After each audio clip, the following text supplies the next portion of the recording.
Nintendo was breaking into the world of film with the Mario movie, but this definitely isn't their first attempt. These 4 popular series were also supposed to get movies years prior, but for the strangest of reasons, they got caught at the last minute. From the embarrassing, to the bad, to the downright sad, historically Nintendo's done well with making movies, in the same way that Waluigi's done well in his bid to make the Smash Bros. Roster. But this movie, this finally represents change for the better. But Mario being the star of the show may not have been their first choice. This is a leaked preview for a Legend of Zelda movie from back in 2007. The trailer starts more dark and ominous when all of a sudden, Zelda and our heroes are attacked and forced to retreat. Zelda draws her blade, but it's 3-on-1. It's not looking good until our boy Link arrives to save the day. Link is hot. Our heroes don't have long to celebrate though. Here comes Ganondorf and his entourage. The final battle is about to commence and then it ends. 1 minute and 24 seconds of a potential Legend of Zelda movie. But 1 minute and 24 seconds is all the world would get to see. And for some, that was a good thing. What the hell happened to Link? I'm so glad this didn't happen. Zelda looks like a Disney princess or something. And summing it up, I kinda see why Nintendo rejected this. The designs to many didn't quite hit home, with my favorite comments being about Ganon in particular.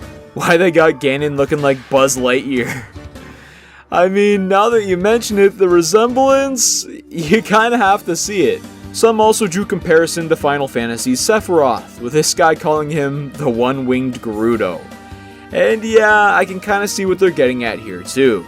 The studio submitting this, Imagi, had some slight success with their animated release of TMNT, although not all audiences were pleased with it, but Nintendo still shot this down faster than that localization of Mother 3. Be it them not being thrilled with their past work, Imagi taking too much liberty with the character designs, or Nintendo still having a bad taste in their mouth with the film industry from the project never saw the light of day, and Imagi would move on to produce Astro Boy instead, a movie that would lose $23 million at the box office, and would be the last they'd ever produce.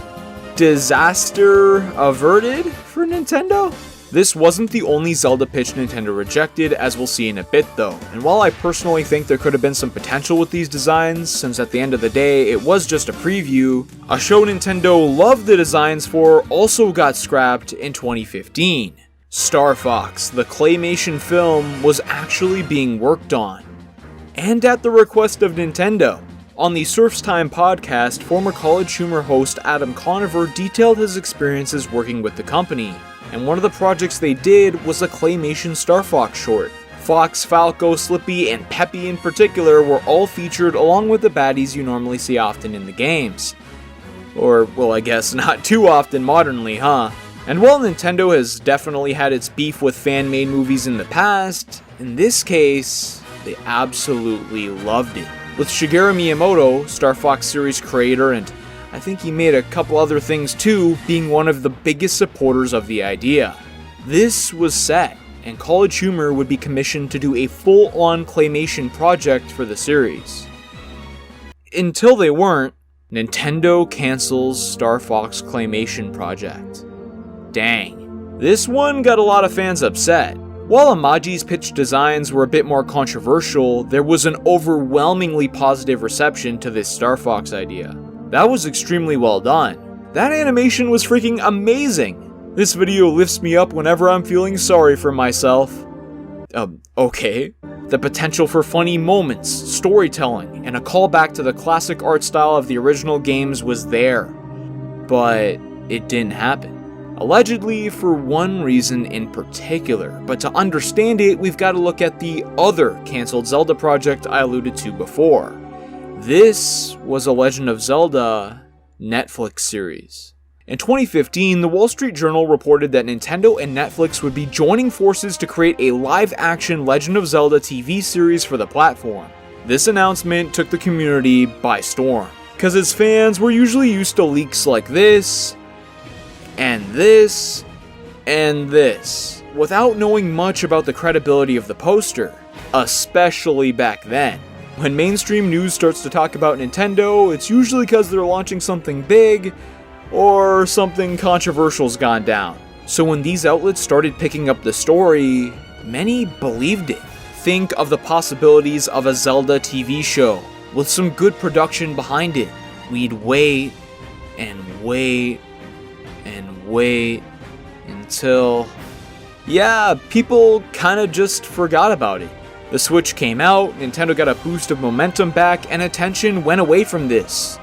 Until this same interview was uncovered with Adam Conover. Not only did he drop Nintendo canceling the Star Fox stop motion project, but also that this Netflix rumor was real.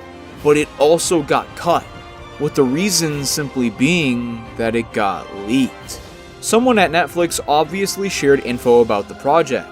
The Wall Street Journal had to find out some way, but rather than sharing the info on purpose to generate some buzz, this project leaking was not actually supposed to happen. Nintendo, quote, freaked out when it got leaked, and panic canceled the whole thing. They have a tight policy on leaks, and finding out that Netflix may not have the same made them just say, I guess we can't trust anybody. So not only did this show get completely scrapped, but it also led to them completely cutting ties to the Star Fox project as well. Now, I kinda get it.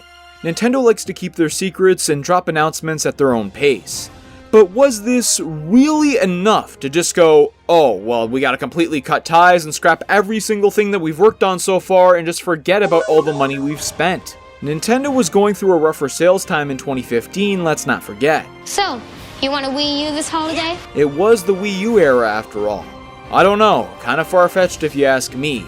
Sounds a lot more like they, again, didn't like how a company were treating the Zelda name and were looking for an excuse to cut ties. Wouldn't be the first time they had to cut something.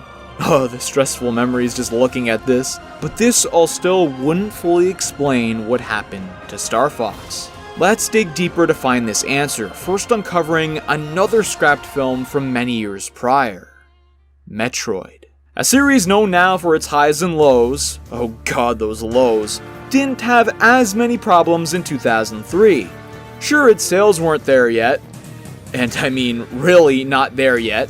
The whole series' sales probably culminated to a slow weekend for something like Mario, but nevertheless it was clearly enough to warrant it to keep going, as the fanbase that it did have loved the games, especially the new Metroid Prime. One of these fans was the Lion Rock Productions film studio, which optioned the rights for Metroid at this time. While they didn't yet have permission to make the Metroid movie, at least now they can make a pitch to Nintendo.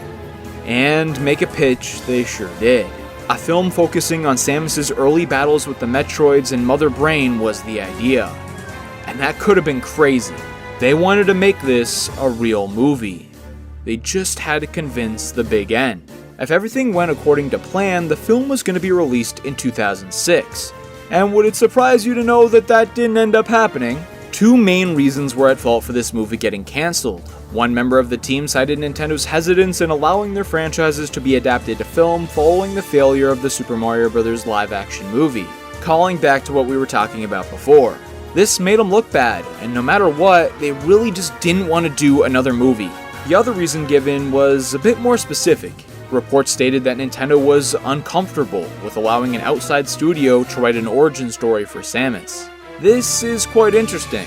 We know Nintendo is quite protective with their characters, especially certain ones, but if you were this protective, why even entertain the idea of doing a movie in the first place?